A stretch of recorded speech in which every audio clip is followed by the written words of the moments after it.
It was a rainy Thursday in October when 78-year-old Margareth Silva decided to leave her house for the first time in weeks. Dressed in her navy blue wool coat, the same one she'd worn for 15 years, she adjusted the floral scarf on her head and grabbed her old synthetic leather purse. No one would have guessed that inside that simple bag was a black credit card with a 50 million reis limit. Margareth had built a silent empire. She started selling sweets at the school gate at 12, then opened a small confectionery that grew into a chain of bakeries, which evolved into a food holding company supplying the country's largest supermarkets. But she never changed. She still lived in the same modest house, wore the same simple clothes, and drove the same 2008 Corsa. That afternoon, she had read in the newspaper about the year's most important art auction at the Asturias Gallery. A Portinari artwork was to be auctioned, Boys Playing, a painting she had known since childhood when she visited the museum with her grandmother. It was the same grandmother who taught her that clothes don't make the man, my dear. The Asturias Gallery Hall buzzed with forced elegance. Women in dresses costing more than a popular car displayed gleaming jewelry. Men in tuxedos discussed investments while holding glasses of French champagne. The air was heavy with expensive perfumes and gratuitous arrogance. Eduardo Mendonça Filho, heir to a construction company, adjusted the Patek Philippe watch on his wrist as he observed the movement. At 35, he collected art not for love, but for status. His table was reserved in the front row, with a golden nameplate. When Margareth entered the hall, the silence was almost audible. She paused for a moment at the entrance, her glasses fogged by the temperature difference. She looked for an empty chair at the back of the room, but before she could sit down, a tall, muscular security guard approached. "Ma'am, I need to see your invitation," he said, in a tone that already indicated suspicion. Margareth fumbled in her purse, searching. She had kept the online registration confirmation, but her trembling hands took time to find it. "It must have fallen out in the taxi," she murmured, her voice low. The security guard exchanged glances with the receptionist, a young blonde woman with long red nails who discreetly rolled her eyes. "Ma'am, this is a private event. Registered guests only," the receptionist said, speaking louder than necessary. Eduardo Mendonça Filho turned in his chair, interested in the other person's embarrassment. "I think Grandma got lost," he told his companion, Fernando Torres, owner of a smaller gallery. "Maybe she's looking for the neighborhood church." Muffled laughter echoed through the front rows. A woman in a gold dress commented to her friend, "You see all sorts of people at these places." She must have seen it in the newspaper and thought it was a free event. Margareth felt the heat rise to her face. It wasn't humiliation. She had faced much worse when trying to get bank loans decades ago. It was indignation. The same indignation she felt when her employees mistreated simpler clients in her stores. "I'll call my lawyer to confirm my registration," she said, pulling an old cell phone from her bag. The security guard sighed impatiently. "Ma'am, I'll have to ask you to leave. The auction is about to start, and you're disrupting it." At that moment, Clarice Asturias, owner of the gallery and great-granddaughter of the founder, came down the mezzanine stairs. She had observed the entire scene from above, and something in that woman's demeanor caught her attention. At 45, Clarice had a trained eye for identifying true collectors, and there was something about that woman that didn't match her appearance. "What's the problem here?" Clarice asked, approaching. "The lady doesn't have an invitation," the security guard explained. Clarice looked directly into Margaretha's eyes. "What's your full name?" Margarete Silva. Margarete Conceição Silva. Clarice took out her tablet and searched the list. Her eyes widened when she found the registration. M.C. Silva, pre-registration confirmed, bidding limit, unrestricted. She looked at Margareth again, now with newfound respect. "Jose," she told the guard, "please escort Mrs. Silva to the VIP table." Awkwardness spread through the hall like a silent wave. Eduardo Mendonça Filho frowned, intrigued. Fernando Torres whispered, "Do you know this Silva woman?" The auction began with smaller pieces. A D. Cavalcanti drawing went for 120,000 reis. A sculpture by Alfredo Cecchiati reached 200,000. Margareth observed everything in silence, her hands clasped over her purse. Tension rose when it was time for the main pieces. A Tarsila do Amaral was fiercely contested among three collectors, reaching 1,800,000 reis. Eduardo participated in the bidding but gave up when the value exceeded his comfort zone. Finally, the most anticipated moment arrived. Lot number 47, announced the auctioneer, Ricardo Vasconcelos, an experienced 55-year-old man who had been conducting auctions for 3 decades. Candido Portinari, Boys Playing, Oil on Canvas, 1955. One of the master's last works before his death. Starting bid, 2 million reis. The hall fell into absolute silence. This was the jewel of the night, the piece everyone was waiting for. Eduardo raised his paddle, 2,500,000. Immediately, a lady in the second row, a well-known collector, counterattacked, 3 million.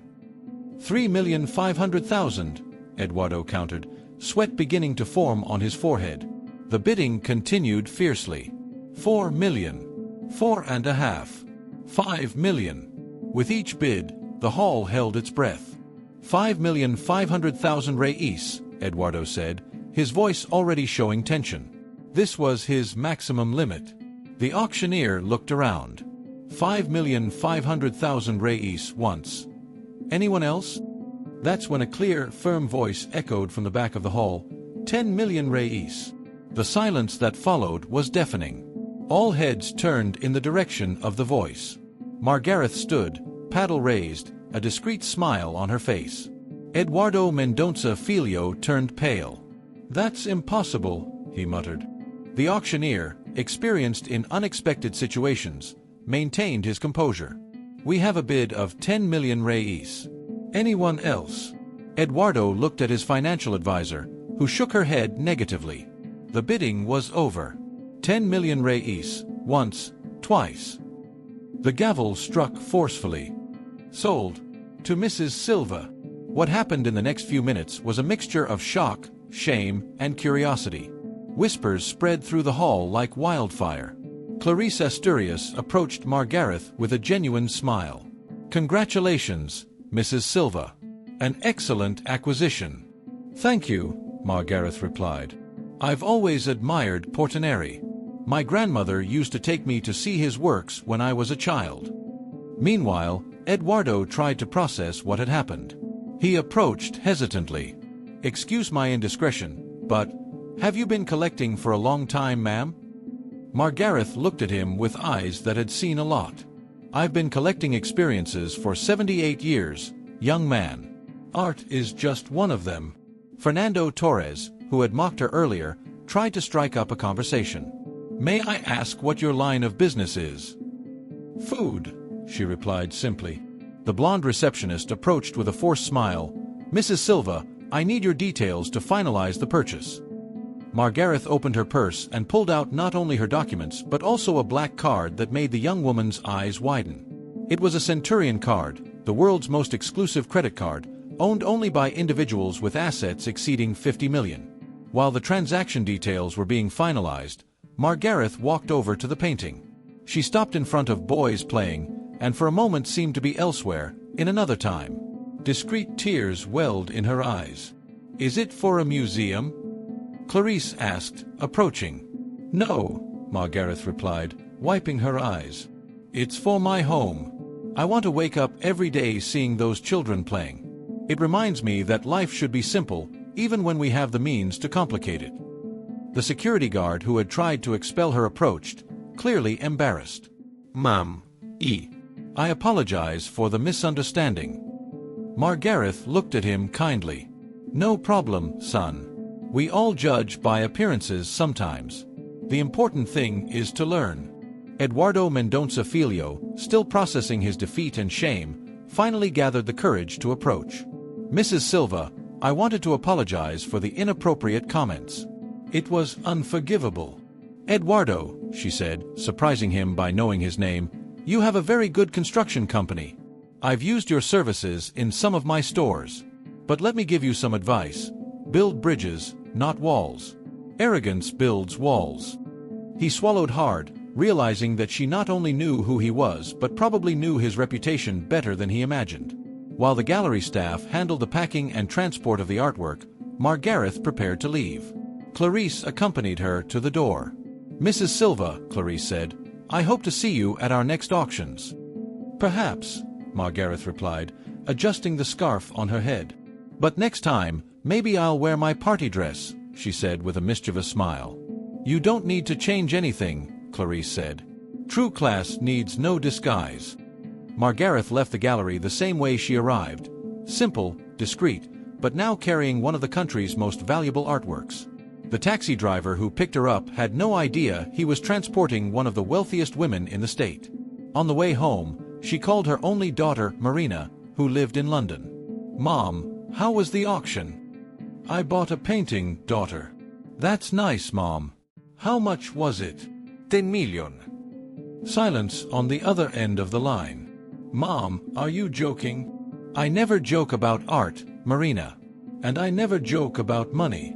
Mom, you're amazing. I bet you caused a stir at the auction. Let's just say some people learned not to judge a book by its cover.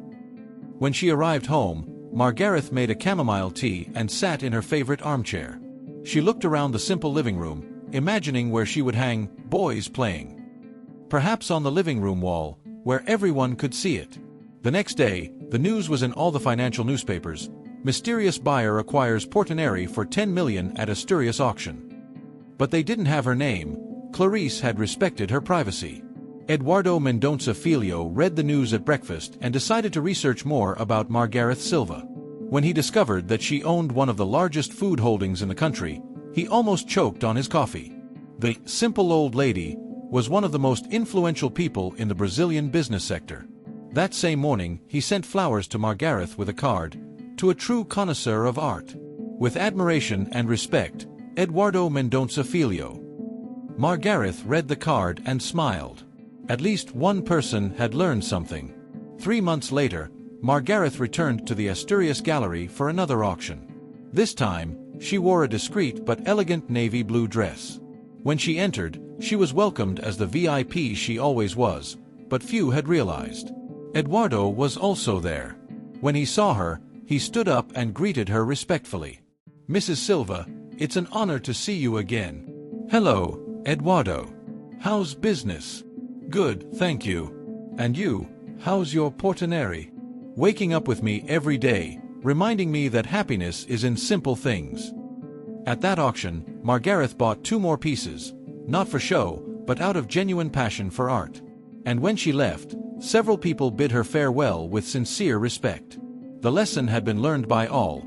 Never underestimate someone by their appearance.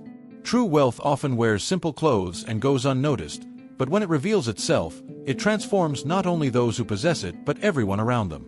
Margareth remained the same simple person she had always been, but now everyone knew that behind that simplicity lay one of the most impressive success stories in the country. And she preferred it that way, to be judged by her actions, not her clothes. The painting Boys Playing remains in her living room to this day, reminding her daily that no matter how high we climb in life, we should never forget where we came from and who we truly are. Understand.